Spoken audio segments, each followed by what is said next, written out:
On this week's Renown Track update, we got some new stuff unlocking here. Also, why you shouldn't use your Spark this week, and some really cool Turbulent Timeways rewards are coming with the new BFA stuff. So let's get straight into this stuff. This week, you will get your Galagio Loyalty Rewards Club rank 11. That's right, we're already 11 weeks into this thing. You'll get the Time is Money buff, which will give you a little bit of a speed buff as you're running through the Galagio raid and everything else. This is the in-raid buff, so you'll be a little bit quicker. Nice for Death Knights like myself, who are wheelchair classes. And then you get a Chip of Service, interestingly enough. So this little thing here is actually a cosmetic way to cosmetically purchase a bunch of the weapons from the raid. So you're going to get this counterfeit dealer's chip. You'll receive one this week, and you can get one for every character that you run through the raid, or you don't run through the raid, but every character that's gotten up to 11 rank here. This is a warband bound thing, so if you have alts, you'll be able to get more coins and unlock more transmog. Now, you'll be able to get more transmog again at Renown 16. You'll get another one of these chips. Besides that, these things will start to drop off of One Arm Bandit for you. So, pick and choose your transmogs wisely. You can go now to the Sando the Rat, the counterfeit dealer inside of the Galagio Hotel. Go ahead and purchase your transmogs. Again, pick them wisely. You might not get a lot of these coins. We're not sure what the drop rate is going to be on these things yet from One Arm Bandit, but it's cool that you'll be able to get some of these unlockable transmogs super rare now. on me, yeah. Indeed. Besides that, don't use your sparks. As I was saying and I alluded to, but we first started the news segment here, your sparks are used for crafting. If you don't know this, maybe you don't have a crafting Andes out there. But using the sparks this week is a bad idea because the Turbo Boost event kicks off on May 13th, which is just next week. Well, once the reset hits, the Turbo Boost event will be live, and we'll be able to level up our items, another 6 item levels, and this includes crafting as well. Uncapped crests and everything else that's also coming with this event. But here's the thing. Regular crafted items, you'll be able to upgrade them with more, resources and everything else, a little bit more gold. You'll be able to upgrade them to the new item level. But if you craft it from the very beginning at this new item level, you'll use less resources to do so. So holding on to that spark is a good idea. Being able to craft the new 681 item level gear, you're just going to want to hang on to that spark and craft it all next week rather than crafting the old style gear this week and then upgrading it next week. So hold on to it. Hold it just a little bit longer. Don't release. Sometimes you can pump, but just don't release yet. It's not time to release. Wait until next week. Delves. Yes, this is a new weekly Delve event live today. The Delves bonus event. You can get a 636 piece of Champions gear, and you also get increased companion experience as a boost to the Delver's Journey progress and more under coins. So this event has come and gone a couple times for us now.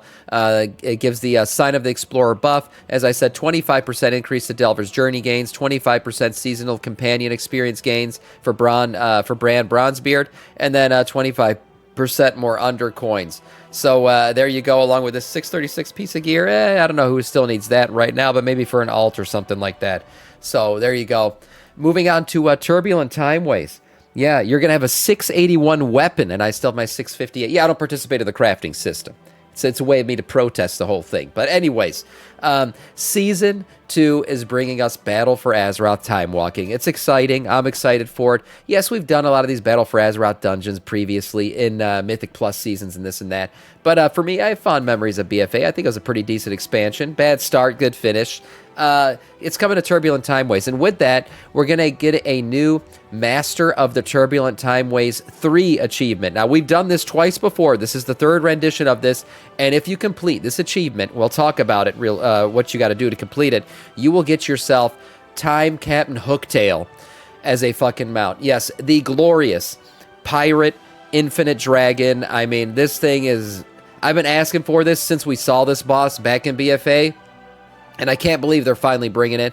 It's glorious, okay? You're going to want to get it, and here's how you're going to get it. You have to do... This thing's going to take you 5 weeks to get, at a minimum. So the Turbulent Timeways event is 6 weeks long.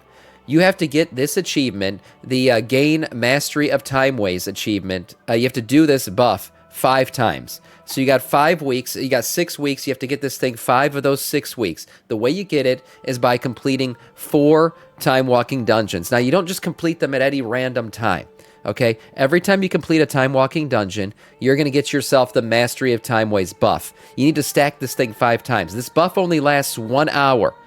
after you complete the dungeon. You could stack that buff, that 1 hour buff, up to 5 hours. So, you know, if you're running it really, really quick, you can stack it for a bit longer, giving you a bit more time between the dungeons. But basically, you're going to want to sit down and run 4 of these time walking dungeons somewhat back to back. You could take a break between them. Now, you could do the whole thing. I think logging off may allow that buff to remain. Don't quote me on that. If I remember right, I think you could do that in the previous time this went around. But basically, you want to run these things in succession. 4 dungeons. You got about an hour in between them if you're not stacking up the buff. But you're going to want to go ahead and do that. You can log off and get the buff. Okay, so there you go. Yeah.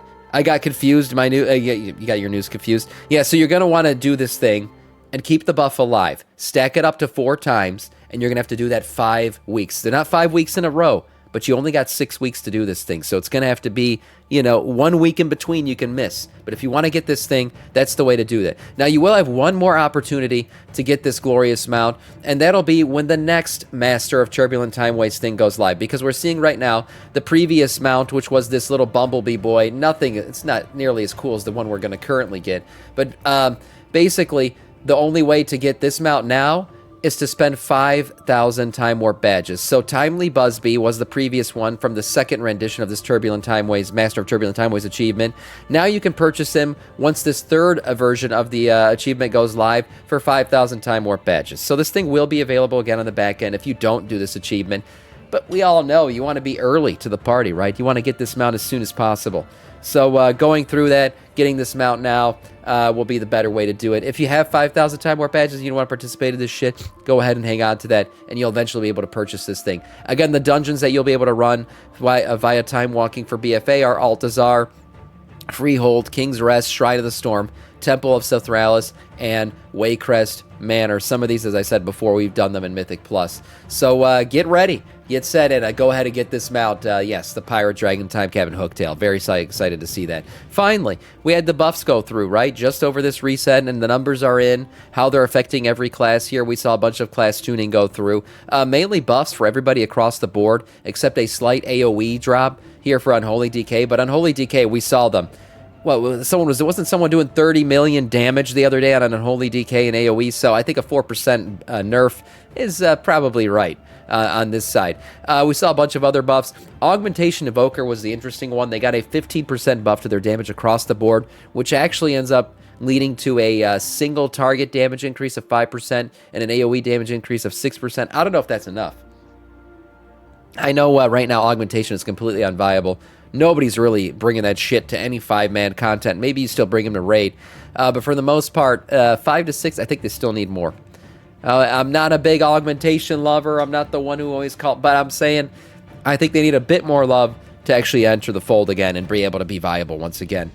No one is still playing AUG. It's just a crappy spec. Yeah, it's because Blizzard nerfed it into the ground. Everybody was playing AUG back when it first launched. So it is what it is. We'll see if they buff him again. But for now, these are the numbers. This is how it all panned out. And that is all in terms of news.